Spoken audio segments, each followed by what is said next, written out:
Une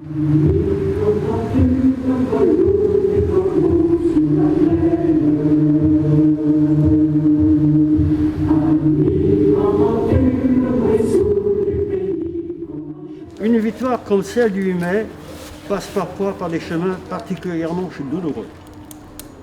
Notre ami le docteur Thénine, qui donnait des consultations dans ce dispensaire, a été livré par le gouvernement de Pétain aux autorités de l'occupation. Avec son compagnon de détention Guy Môquet, plus d'une centaine de patriotes devaient tomber en octobre 1941, notamment à Châteaubriand. Ce sacrifice qui touchait les militants communistes exemplaires, des élus du peuple en particulier, a joué comme un révélateur sur la conscience des Français et a permis un développement de la résistance qui a conduit à placer la France au premier rang des vainqueurs. À la mémoire de Maurice Thénine et de ses compagnons, je vous demande quelques instants de recueillement. Les prisons, les barreaux, les prisons pour nos frères. La haine à nos trousses et la faim qui nous pousse la misère. Il est le pays où les gens Le 8 mai 1945, jour de la victoire, la France était présente aux côtés de ses alliés pour participer à la signature de l'acte qui consacrait solennellement la capitulation sans condition de l'Allemagne nazie. En ce 76e anniversaire de cette victoire qui marqua la fin de la guerre en Europe, rendons hommage à tous les soldats alliés et français de la métropole et des territoires d'outre-mer, aux volontaires de la résistance, à tous ceux qui sur cette terre, sur mer et dans les airs unirent leurs forces pour vaincre le fascisme et le nazisme. Tous les êtres humains disparus, tués sur les champs de bataille, exterminés dans les camps de concentration, massacrés, torturés, fusillés pour acte de la résistance, morts en captivité ou écrasés sous les bombardements, méritent notre respect et la fidélité de notre souvenir. Aujourd'hui, le fanatisme religieux, le terrorisme, le réveil des nationalismes menacent la paix, la sécurité des peuples, la liberté et les droits de l'homme. Aussi fidèles au souvenir de celles et ceux qui ont sacrifié leur vie pour un monde sans guerre et sans haine, l'Union française des associations de combattants et de victimes de guerre, l'UPAC, appelle tous nos concitoyens à poursuivre le combat en faveur de la solidarité et de la paix. Merci. Vive la République, vive la France. Madame la sénatrice, Madame la vice-présidente du conseil départemental, Mesdames, Messieurs, nous commémorons aujourd'hui le 76e anniversaire de la victoire sur le nazisme et la fin de la Seconde Guerre mondiale. Les mesures sanitaires nous contraignent à une cérémonie sans public, mais comme l'a si joliment écrit le poète Pablo Neruda, le printemps est inexorable. Et nous pourrons bientôt, je l'espère, nous réunir à nouveau. Le 8 mai 1945, à Berlin, la capitulation du Troisième Reich est signée par le maréchal allemand Keitel, en présence des forces russes, britanniques, américaines et françaises. Adolf Hitler, chef suprême des nazis, s'est suicidé quelques jours plus tôt. Le Japon capitule sans condition en septembre de la même année. Ainsi s'achève l'une des périodes les plus sombres de notre histoire.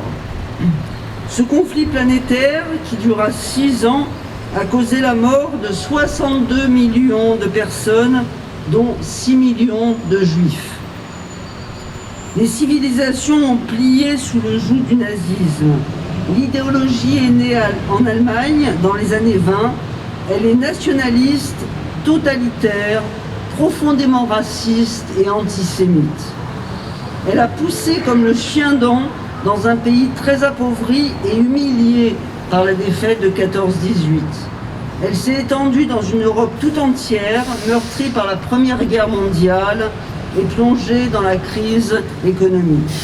Une Europe d'où montent des mouvements contestataires, ceux des révolutionnaires communistes, des syndicats ouvriers qui réclament justice sociale et égalité, et à l'inverse, ceux des groupes fascistes, populistes, nationalistes qui prônent des régimes durs. Une Europe où la haine des Juifs, pointée comme responsable de tous les maux, empoisonne toutes les couches de la société. Les démocraties ont cédé face au fascisme en Espagne, en Italie, face à l'impérialisme du Japon, face au nazisme. La Société des Nations, rempart trop faible contre la guerre, n'a pu empêcher l'invasion guerrière allemande. Le monde a basculé dans la nuit noire. Dans leur délire hégémonique, les pays de l'Axe ont asservi, terrorisé et pillé les États vaincus et leurs peuples.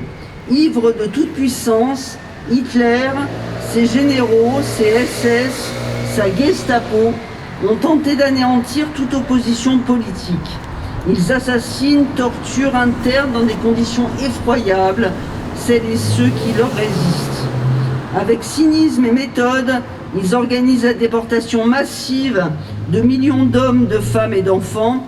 Ils planifient et exécutent dans les camps de la mort l'extermination du peuple juif, des tziganes et de tous ceux qu'ils considèrent comme des sous-hommes. La France du maréchal Pétain a prêté allégeance à ces monstres.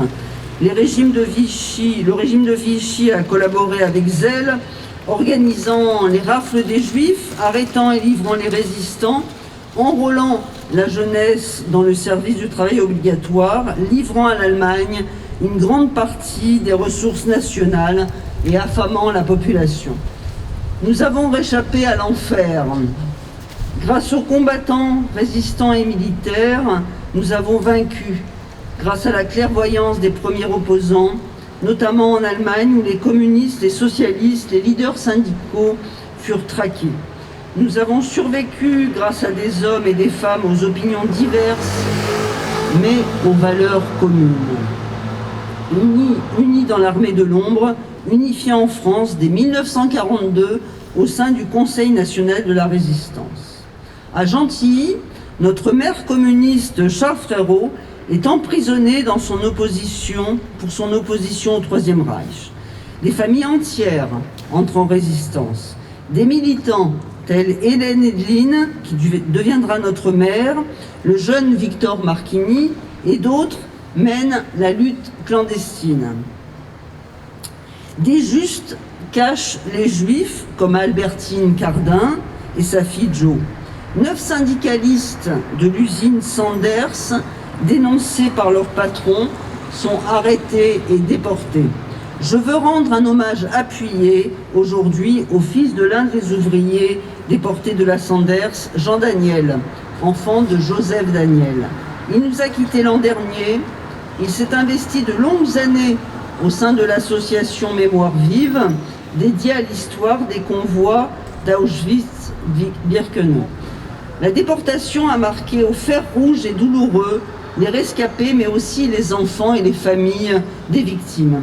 Avec courage, ils ont continué à vivre, ils ont demandé justice, ils ont transmis la mémoire des camps. C'est pourquoi je souhaite que pousse un rosier pour les enfants et petits-enfants des déportés dans notre cimetière. Il fleurira aux côtés du rosier planté en 2016 avec Femmes solidaires, en hommage aux femmes de Ravensbrück. Ces fleurs symbolisent la beauté de la paix et les jours heureux qu'imaginaient les résistants au creux de la nuit maléfique. À Gentilly et en France, partout en Europe, cette résistance intérieure a sapé la machine de guerre allemande et préparé l'offensive militaire alliée.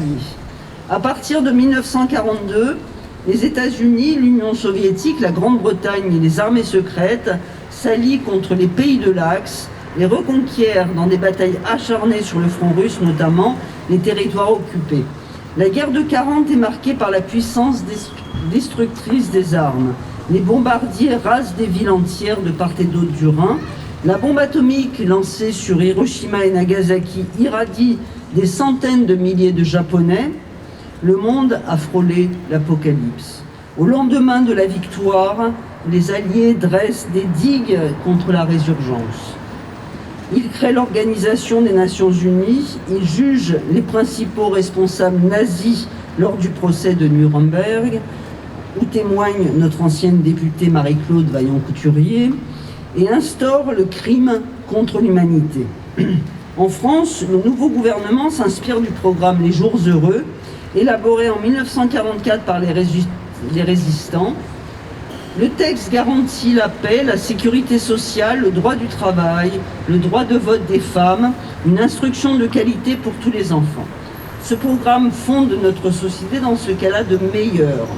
Nous avons hérité de la victoire et nous sommes aujourd'hui encore porteurs de cette volonté. C'est pourquoi il nous faut sans relâche dénoncer la montée de l'extrême droite, condamner les actes antisémites, le racisme et toute forme de retour à l'obscurantisme. C'est pourquoi il nous faut continuer d'œuvrer pour la justice sociale, pour que chacun ait une vie digne, pour la solidarité. C'est pourquoi il nous faut transmettre l'histoire à nos enfants et rendre hommage aux victimes, aux soldats alliés tombés, aux justes et aux combattants de la résistance. La libération, malgré le sang versé et la lâcheté de quelques-uns, a donné le jour à un formidable élan populaire. Tout comme la Commune de Paris, qui fête ses 150 ans en 2021, ces deux événements ne sont pas comparables, mais nous retiendrons chaque fois la force des peuples lorsqu'ils se mettent en mouvement, imaginent un autre avenir, donnent vie à leurs rêves, à leurs espoirs, qui deviendront notre réalité. Je vous remercie.